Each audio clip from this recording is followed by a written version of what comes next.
morning guys. So balik kita diri sa aton ya crossing sang Atria and Diversion Road. So makita nyo ang early morning traffic diri sa aton ya Diversion Road kag Atria crossing ano. So medyo gloomy ang atong weather subong. Nagkanto kita diri kay para makita nyo guys ang mga newly installed yung mga lanterns no. Amo ning usually ang 1,500 every year nga ginaobra sa mga taga BJMP bla mga aton mga priso didto. So nag-obra ini sila sa ano, gina-fund ini sila para mag-obra sa mga sponsored yung mga lanterns. So matabo kita kay itanaw lang naton very close up no, sa babaw di bla sang aton niya famous niya overpass para mas malapit makita nato kung ano ang current niya design sinis ang aton niya lanterns. So matabo kita pakadto diri sa aton famous nga overpass ano. So amo ning most decorated nga overpass naton diri sa Iloilo ano. So makadto kita sa may pedestrian crossing. Gloomy kay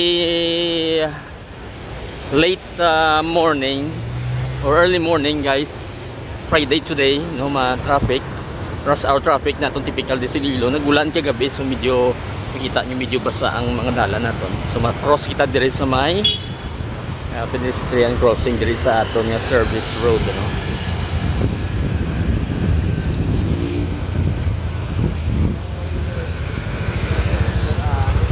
So ang aton nga famous nga mga waiting shed ari diri solar powered ni mga lights naton. So makita ninyo dira may mga lights sa kung gabi guys sara siya.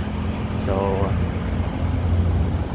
muna din aton view kung makita naton. Masaka kita diri sa aton ya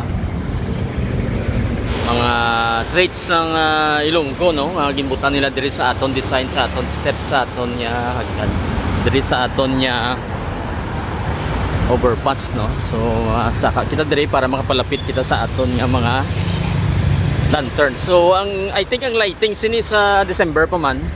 I think if I'm not mistaken, maybe first week or maybe December 1. Wala kita complete info pero bala nato daw December ni sa usually ginalight ang aton niya elevator non-functioning but anyway. So muna yung view dire guys sa aton niya overpass ano. Makita nato ang traffic currently. So rush hour traffic mga manog 9 AM guro in the morning.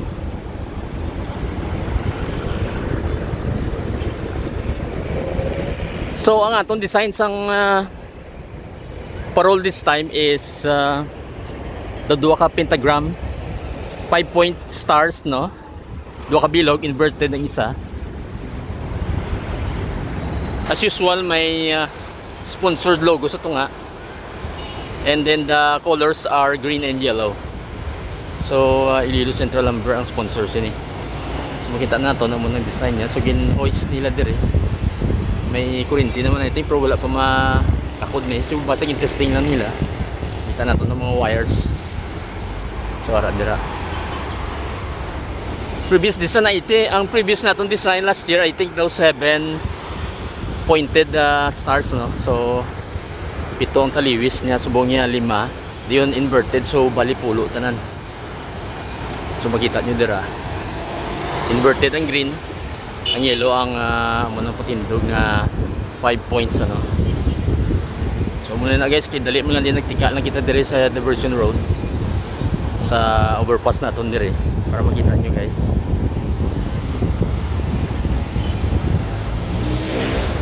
So muna itsura niya so of course ang aton dire view hindi siya guys ang view naton. We made a traffic video long time ago no. So para sa mag-o pa lang ni nabutang day mga street lights pala at mga traffic lights. So itsura sang aton ding traffic every morning. Sa likod ko amo man makita ninyo dire ang mga currently ang mga parol naton is though as far as I can see alin dito sa may crossing General Luna no, kadto dire sa may Diversion Road. Makita naton dira ang nagahilira na naka-install na siya. While ang diri sa aton nga side sa likod nato ang ginahina naton nga view kay na Asna naman dito sa may, I think after SM. Pero last time pag tika natin dito sa may area sang I think after Carlos or sa Dungon area, do wala pa man ma-install, pero siguro basta ginamatamat naman nila install, so mabala na yan natin kung may light up na ini guys. So try naman natin mag kuha sa video para makita nyo guys kung ano itsura niya kung gabi.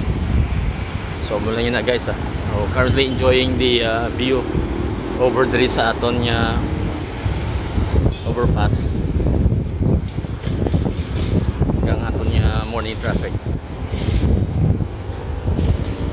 Yun na, mabalik lang kita sa dalom. So try nyo lang bulubantayan kung makita nyo basta mag light up na ini na few days.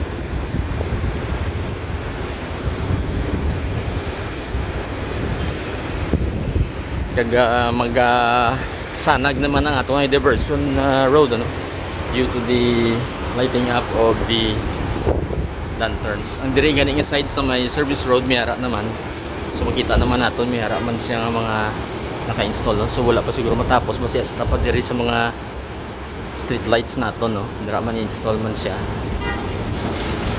So mula yun na guys by the way, ang aton niya solar panel sa babaw sa aton niya waiting sheds amo na nag-light up sa aton waiting sheds. I think if I could remember well, ang waiting sheds naton diri sa diversion road is I think at least 30 ni siya, pero wala ko baluwa. I think ang iba nga design ginilog naman sa iba nga location, even dito sa Ilopez Street ano, sa may lapis sa Mission Road mula guys, may harapan ang mga tubang sang west dira na sa Luna Blanca Street, may harapan dira nga mga similar nga mga design, so gin-follow na lang nila.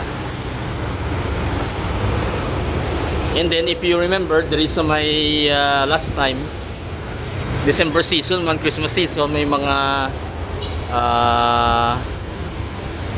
Ferris wheel na din nga mga ano sa una galing subong do wala, kasi maybe in upcoming days basi installan man wala ta kabalo. So let's hope nga miyara na naman para sa mga kids guys during Christmas season.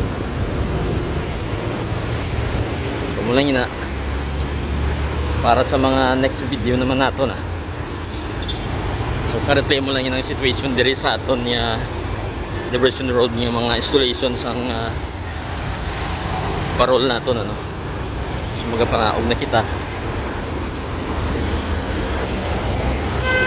Gloomy subong pero do okay man ang traffic situation natin diri.